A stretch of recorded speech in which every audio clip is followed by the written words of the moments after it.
single leg dumbbell hip thrust or just single leg hip thrust. Now, when performing this exercise, all you really need is a bench or something that's at about knee height or just below level. Anything higher than that is generally going to be a little bit too awkward when performing this exercise. So keep that in mind when doing it. The other thing you want to make sure of is that it's not going to slide away from you as you perform the exercise. Ideally, the force you're applying to the object should be straight down into it, so it shouldn't move too much. But if that is the case, as you're learning to grasp the movement, don't hesitate to place some weight or something else behind it so that it doesn't move.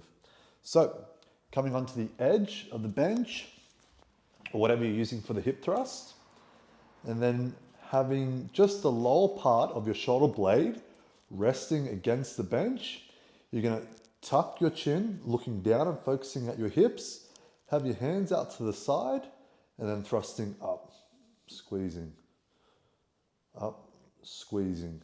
Nice and slow and controlled, and the opposite leg is just going to hover in the air as you perform the exercise.